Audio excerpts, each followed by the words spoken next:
የለተሰኘው የኩለ ቀን ዜና መጽሔትን ከአማራ ሚዲያ ኮርፖሬሽን ነው በቀጥታ እየተከታተላችሁ ያላችሁት። የተከበራችሁ ተመልካቾቻችን ስለ አብሮነታችሁ እጅግ አድርገን የምናመሰግነው። አሁን ደግሞ የቢዝነስ ዘገባዎችን ከነጻነት ደጉ የምንከታተል ይሆናል። ነጻነት መልካም ጊዜ ይሁንልህ። አመሰግናለሁ። ጤና ይስጥልኝ የተከበራችሁ ተመልካቾቻችን፣ የሰዓቱን ቢዝነስ ዘገባዎች ይዘን ቀርበናል። አብራችሁን ቆዩ። በ2018 በጀት ዓመት ከቀጣይ በጀት ምደባ ወደ ፕሮግራም በጀት ምደባ ችግር የሚደረግበት እንደሚሆን የአማራ ክልል ገንዘብ ቢሮ አስታወቀ። ለገጠር መሰረተ ልማት ግንባታና ለመልሶ ግንባታ ስራዎች ትኩረት መሰጠቱን የክልሉ ገንዘብ ቢሮ ምክትል ቢሮ ኃላፊ አቶ አታላይ ጥላውን ተናግረዋል። ብርሃኑ ይስማው በአማራ ክልል ለ2018 በጀት ዓመት ከተመደበው 225.4 ቢሊዮን ብር ጠቅላላ በጀት 47 ቢሊዮን ብር ለካፒታል በጀት ስራዎች ማለትም ለመሰረተ ልማት ስራዎች ተመድበዋል። ይህም በ2017 ከተመደበው 28 ቢሊዮን ብር አንጻር 74 በመቶ ብልጫ አሳይቷል። ከዚህ በፊት የነበረው የውጭ በጀት ምደባ የቀጥታ በጀት ስልት ወይም በጀትን መሰረት ያደረገ እንደነበርና በ2018 የውጭ በጀት ወደ ፕሮግራም በጀት ምደባ ስልት ወይም እቅዶችን መሰረት ወዳደረገ የበጀት ምደባ ስልት ሽግግር እንደሚደረግ የክልሉ ገንዘብ ቢሮ ምክትል ቢሮ ኃላፊ አቶ አታላይ ጥላውን ተናግረዋል። 2018 በጀት ዓመት እንደ አማራ ክልል የፕሮግራም በጀት በሙከራ ተግባራ ደረጃ ምን ተገብርበት ነው። እስካሁን ክልሉ ሲተገብር የቆየው የላይን አይተም በጀቲንግ የሚባለው ወይም ወጪን ማዕከል ያደረገ የበጀት ስርዓት ነው። በ2018 በሙከራ ተግባራ ደረጃ የምንከተለው የፕሮግራም በጀቲንግ ወይም ውጤትን መሰረት ያደረገ ወይም ፕሮግራሞችን ማዕከል ያደረገ የበጀት ምደባ ስርዓት ሁለቱንም እንግዲህ ልናቀናጅ እንችላለን።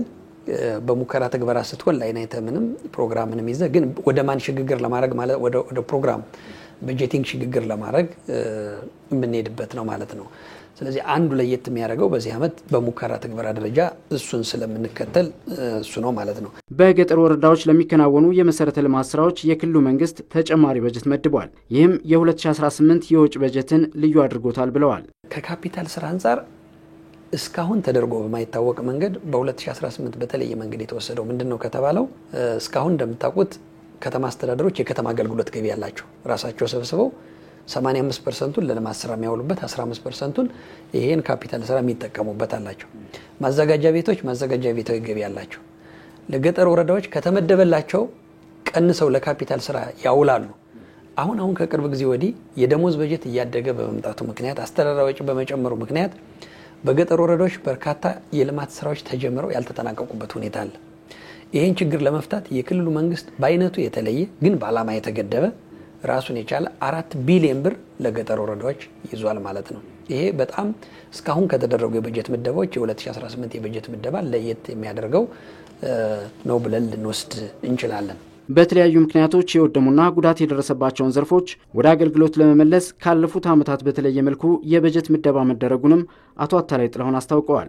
የመልሶ ግንባታ ስንል እንደሚታወቀው አማራ ክልል በሰሜኑ ጦርነትም ጉዳት የደረሰበት ነው። አሁንም በኢንተርናል ኮንፍሊክት ወይም በውስጥ ግጭት በርካታ ጉዳቶች ደርሰውበታል።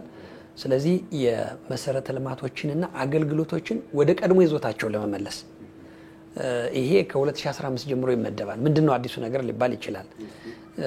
ነገር ግን በዚህ ዓመት በ50 በመቶ ለማሳደግ ተሞክሯል በጀቱን። ለምሳሌ 15 16 17 1 ቢሊዮን ነው በየዓመቱ የሚመደበው። በ18 1.5 ቢሊዮን ለማድረግ በ50% ለማሳደግ ተሞክሯል።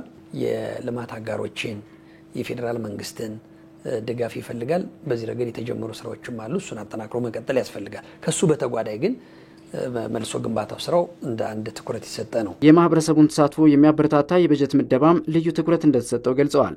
የመንገድ ግንባታ፣ የንጹህ መጠጥ ውሃና የትምህርት አገልግሎቶችን ለማስፋፋት ከማህበረሰቡና ከወረዳ አስተዳደሮች የሚገኝን ገንዘብ መሰረት በማድረግ የክልሉ መንግስት ለእያንዳንዱ ወረዳ እስከ 3 ሚሊዮን ብር የውጭ በጀት መድቧል ነው ያሉት።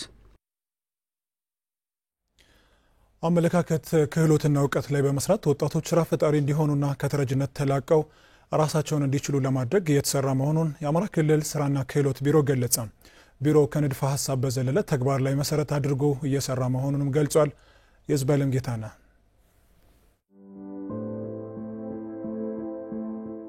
ልመናን፣ ተረጅነትንና ምጽዋትን የሚጠየፍ ትውልድን በማፍራት ሀገር በተረጋጋ ኢኮኖሚ ላይ እንድትመሰረት ማድረግ ከዜጎች ብሎም ከመንግስት የሚጠበቅ ተግባር ነው። የአማራ ክልል ስራና ክህሎት ቢሮም በዚህ ዘርፍ ስራዎችን እየሰራ ይገኛል። አመለካከት፣ ክህሎትና እውቀት ላይ ይሰራል። የቢሮው ምክትል ኃላፊ አቶ አማራ ለሙ የተረጅነት በተለያየ መንገድ ይመጣል። ይሄ እንደ ባህል ይሆናል። ይሄንን ከዚህ ባህል የተላቀቀ ዜጋ ለመፍጠር የሚያስችል የመጀመሪያው አመለካከት ነው መሰረት ያለበት ነው። ዜጎቹ በአገራቸው አጠቃላይ ኢትዮጵያ ሀብታም ናት። መሬት አላት፣ ውሃ አላት፣ የሰው ኃይል አላት። ይሄን ተጠቅማ ይሄንን በአግባቡ ካፒታል አላት፣ ሱስ ካፒታል አላት። ይሄን ተጠቅማ በአግባቡ መስራት የምትችል እስከሰራን ድረስ ከተረጅነት ማንላቅ በምክንያት የለም። ስለዚህ የመጀመሪያው ነገር በአመለካከት ይሄንን መቅረፍ ነው። በክህሎት እውቀት በአመለካከት በእነዚህ በሶስቶች ሰው ማዘጋጀት ነው።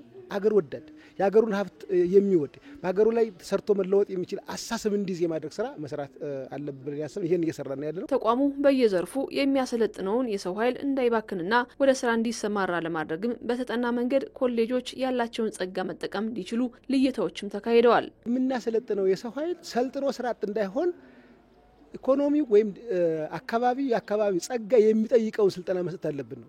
ይሄንን ለማድረግ እንደያዝ እየሰራን ያለነው ኮሌጆቻችንን ሰው ስለመጣ አይደለም እናሰለጥነኛው ዲስትሪክት ኤሪያ ኦፍ ኮምፒተንሲ ወይም ደግሞ የልማት ቀጠናን መሰረት ያደረገ ስልጠና ነው እየሰጠን ያለነው።